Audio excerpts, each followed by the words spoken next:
नमस्कार आदाब दोस्तों। तो चलिए आज हम फिर लाए हैं देश दुनिया की तमाम छोटी बड़ी ब्रेकिंग न्यूज। तो खबरों को स्टार्ट करने से पहले आपसे छोटी सी रिक्वेस्ट है दोस्तों, अगर चैनल पर नए हैं तो चैनल को सब्सक्राइब करें, नोटिफिकेशन को ऑन करिए और वीडियो को लाइक करें, अपने दोस्तों के साथ ज्यादा से ज्यादा शेयर करें। तो आज की सबसे पहली और बड़ी खबर में आपको कांग्रेस नेता और वायनाड सांसद राहुल गांधी ने शुक्रवार को कोची में महिला कांग्रेस सम्मेलन को संबोधित किया है। इस दौरान उन्होंने नारी शक्ति वंदन अधिनियम को लेकर भाजपा पर निशाना साधा।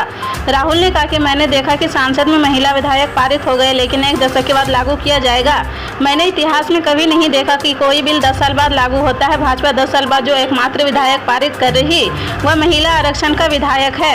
कांग्रेस नेता ने आगे कहा कि मैंने कई वरिष्ठ दक्षिणपंथी नेताओं को सुना है जिन्होंने यौन उत्पीड़न के मामले में लड़की की पोशाक पर सवाल उठाए हैं। यह बेशर्मनाक है, यह पीड़ित को ही दोषी ठहराता। हमारे और आरएसएस के बीच यही अंतर है। हम पूरे महिलाओं को लेकर संचरण में लड़ना चाहते हैं। यदि आप हमारी योजनाओं को देखें तो उनका लक्ष्य महिलाओं का समर्थन करना है। आज राजनीति माहौल नफरत और हिंसा से भर गया है। किसी भी प्रकार को हिंसा से सबसे ज्यादा पीड़ित महिलाएं होती है। पंजाब के मुख्यमंत्री भगवंत मान ने बीते शनिवार राज्य में 1400 पुलिस कर्मियों की भर्ती करने की प्रक्रिया शुरू करने की मंजूरी दे दी है।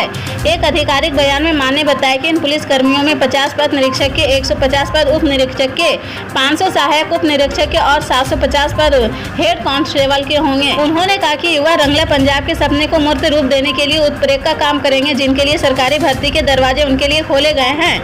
मुख्यमंत्री मान ने कहा कि इसका उद्देश्य राज्य के सामाजिक आर्थिक विकास में युवाओं का सामना भागीदारी से बनाना है। उनको कहना है कि अब तक राज्य सरकार पंजाब के 37,683 युवक को सरकारी नौकरी दे चुकी है। नौसेना की बढ़ती ताकत का लोहा अब दुनिया मान रही है। आने वाले समय में नौसेना में कई नए और अत्याधुनिक हथियार शामिल होंगे जो इसकी ताकत को और बढ़ाने वाला है। नौसेना की बढ़ती ताकत और आने वाले समय में इसकी चुनौतियों को लेकर नौसेना प्रमुख एडमिरल आर हरि कुमार ने अपनी बात रखी है। उन्होंने चीन के साथ साथ कतर के साथ भारत के संबंधों पर भी बात की है। उन्होंने कहा कि हिंद महासागर में हम चीन की हर ताकत पर नजर बनाए हुए हैं। नौसेना प्रमुख ने कहा कि कतर में जो भारतीय फंसे हैं उन्हें लाने के लिए प्रयास किए जा रहे हैं। वहीं चीन के बारे में उन्होंने कहा कि हम चीन पर नजर बनाए हुए हैं। कर्नाटक की राजधानी बेंगलुरु में उस वक्त दहशत फैल गई है जब 48 प्राइवेट स्कूलों को एक साथ बम से उड़ाने की धमकी दी गई है।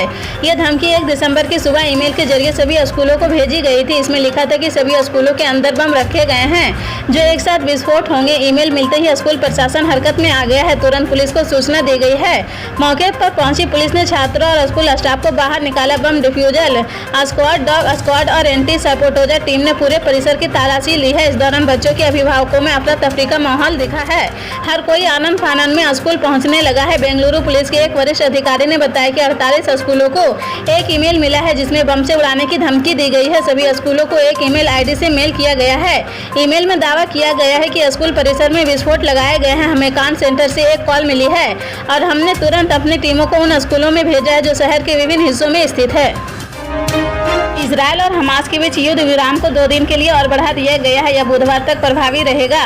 सीज फायर बढ़ाने का फैसला मिस्र, कतर और अमेरिका के दबाव के बाद लिया गया है। मीडिया रिपोर्ट के मुताबिक कतर और मिस्र की मध्यस्थता के बाद यह फैसला लिया गया है। इस बीच हमास ने सोमवार देर रात 11 और इजरायल नागरिकों को रिहा कर दिया है, जिनमें 9 बच्चे और 2 महिलाएं शामिल है। उधर इजरायल ने भी देश के अलग अलग जेलों में से 30 बच्चों और 3 महिलाओं समेत 33 फिलिस्तीनियों को रिहा कर दिया है। इजरायल ने अब तक 150 फिलिस्तीनियों को अपनी जेलों से रिहा कर दिया है, जबकि हमास ने 69 बंधकों को रिहा कर दिया है, जिनमें 50 इजरायली बंधक है और 19 विदेशी नागरिक शामिल है।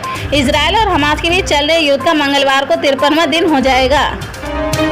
उद्धव गुट वाली शिवसेना ने अगले साल होने वाले लोकसभा चुनाव के लिए अपनी तैयारियां तेज कर दी है। यूवीटी सेना के शीर्ष सूत्रों ने इंडिया टुडे को बताया कि उद्धव ठाकरे के खेमे के नेता और राज्यसभा सांसद अनिल देसाई अब लोकसभा चुनाव लड़ेंगे और उनके नाम पर मुहर लग गई है।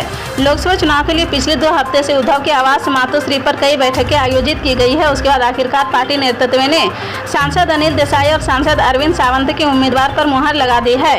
सीएम शिंदे की पार्टी शिवसेना के लोकसभा सांसद राहुल शिवाले के खिलाफ दक्षिण मध्य मुंबई लोकसभा क्षेत्र से अनिल देसाई की उम्मीदवारी लगभग तय है। हालांकि दक्षिण मुंबई लोकसभा क्षेत्र से वर्तमान सांसद अरविंद सावंत की पार्टी के भीतर से मिल रही शिकायतों के कारण पार्टी नेतृत्व इस बात पर भी विचार कर रहा है कि अरविंद सावंत को दक्षिण मध्य मुंबई से लड़ाया जाए और अनिल देसाई को दक्षिण मुंबई से मैदान में उतारा जाए।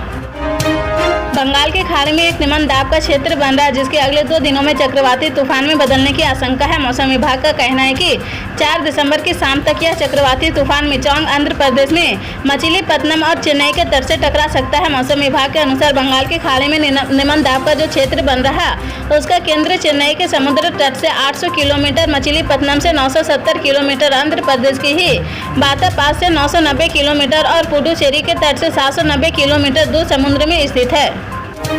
इसी तरह की पल पल के अपडेट जानने के लिए जुड़े रहें आप न्यूज के साथ। मिलते हैं अगले